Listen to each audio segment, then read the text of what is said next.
The Nova Scotia government just approved Canada's first ever whale sanctuary, which will open in Port Hilford Bay in Nova Scotia. We are thrilled that there's finally hope for the whales trapped at Marineland. I'm Kaitlyn Mitchell, Director of Legal Advocacy at Animal Justice, and I'm answering the most common questions we're getting about the sanctuary. Legally, the government can only issue whale export permits if it's in the best interests of the animals or for valid scientific research. Chimelong Ocean Kingdom in China breeds whales and forces them to perform, which are practices that Canada banned in 2019. There are no animal protection laws in China, and the journey itself would have been stressful and potentially deadly for the whales. The permits were ultimately denied because shipping the whales to China would have been harmful to them. The sanctuary in Nova Scotia can likely take up to 10 belugas when it's up and running in a netted-off bay 100 times bigger than their tank at Marineland. Currently, there are 30 belugas at Marineland, as well as 4 dolphins and many other animals from different species. As for what happens to the remaining belugas and dolphins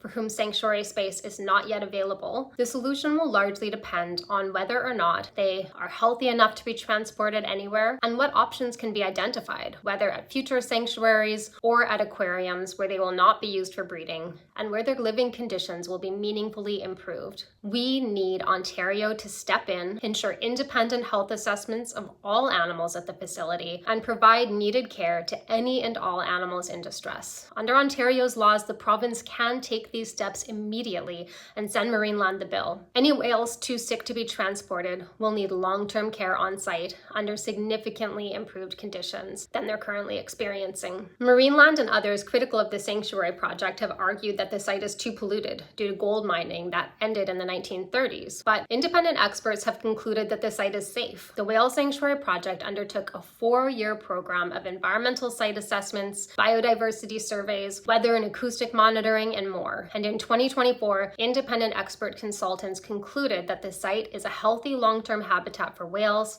and that the water column in the sanctuary is safe for whales. There is one existing whale sanctuary in Iceland, and they are doing groundbreaking work to introduce 2 belugas to their world-first seaside sanctuary. Those belugas came from a marine park in Shanghai, where they were once forced to perform in shows. The 2 belugas are currently being cared for in a landside facility, and we understand that the sanctuary in Iceland is helping the whales to gradually acclimate to the bay, and they expect that their 2 residents will be moved to the bay this coming spring. The process of relocating these 2 belugas to this bay in Iceland has taken longer than operators originally planned, but we understand they remain committed to this project and that they continue to make the health and well-being of these belugas their top priority as they assess ways to make sure that their move to the bay this spring goes smoothly and safely. We hope that important lessons learned at the sanctuary in Iceland will help to chart a path for the whale sanctuary project in Canada, as well as other potential sanctuaries around the world. After working for years to obtain the unanimous consent of all neighboring landowners, Nova Scotia Premier Tim Houston made the decision to issue the lease needed for the whale sanctuary project to proceed. And in doing so, Premier Houston acknowledged that getting full consensus across any group of people can be difficult, if not impossible. But he emphasized that there is an incredible amount of community support for this project. So the government has now issued a 20-year lease for 80 hectares of land and water for the sanctuary, and this includes an option to renew for a further 20 years. The sanctuary can begin initial construction immediately, and they expect to begin welcoming their first residents by this coming summer of 2026.